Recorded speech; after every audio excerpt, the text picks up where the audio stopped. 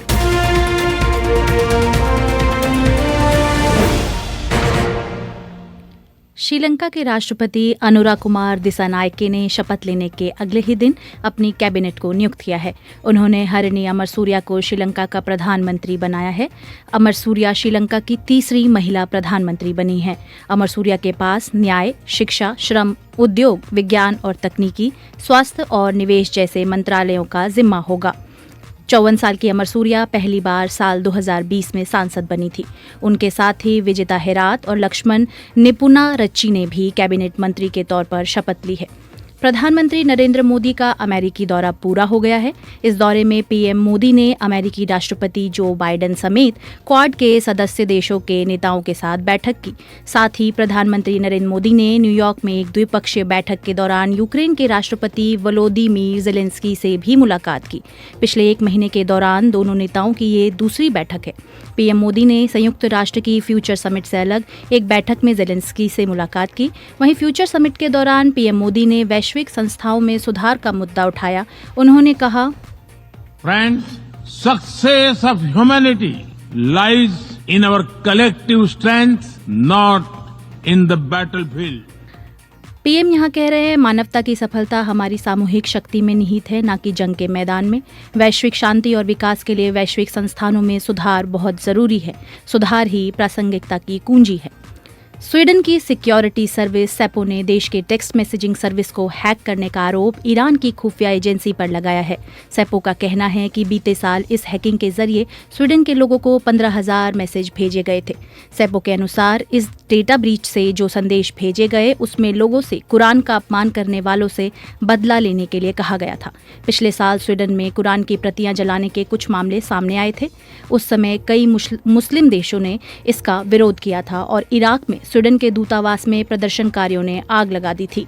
Sweden की शुरुआती जांच में कहा गया है कि एनजू नाम के एक गुट ने यह हैकिंग की थी जो ईरान की रिवॉल्यूशनरी गार्ड्स के लिए काम कर रही थी। इसका मकसद समाज को बांटना और स्वीडन को एक इस्लामोफोबिक देश के तौर पर पेश करना था। मैसूर अर्बन डेवलपमेंट अथॉरिटी जमीन मामले में कर्नाटक हाईकोर्ट के फैसले के बाद कर्नाटक के मुख्यमंत्री सिद्धरमैया ने कहा है कि उनका इस्तीफा देने का कोई इरादा नहीं है। साथ ही उन्होंने बीजेपी और उसकी सहयोगी पार्टी जनता दल सेक्युलर पर कांग्रेस की सरकार गिराने के लिए साजिश रचने का आरोप लगाया। दरअसल सिद्धरमैया के खिलाफ मुकदमा चलाने के लिए राज्यपाल थावरचंद गहलोत की मंजूरी को रद्द करने की सीएम की अर्जी को कर्नाटक हाईकोर्ट ने खारिज कर दिया था।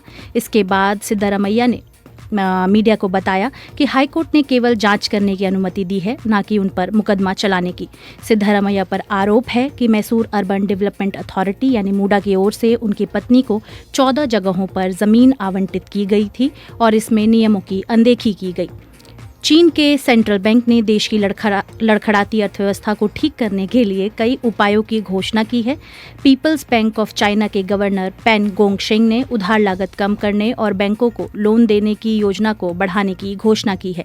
ये फैसला चीन की अर्थव्यवस्था से जुड़े सिलसिलेवार निराशाजनक आंकड़ों से जारी होने के बाद लिया गया है। सेंट्रल बैंक की घोषणा के बाद लोगों की उम्मीदें अब बढ़ गई हैं। चीनी अर्थव्यवस्था से जुड़े आंकड़े सामने आने के बाद डर था कि दुनिया की दूसरी सबसे बड़ी अर्थव्यवस्था इस साल अपने 5% विकास दर के लक्ष्य से चूक जाएगी।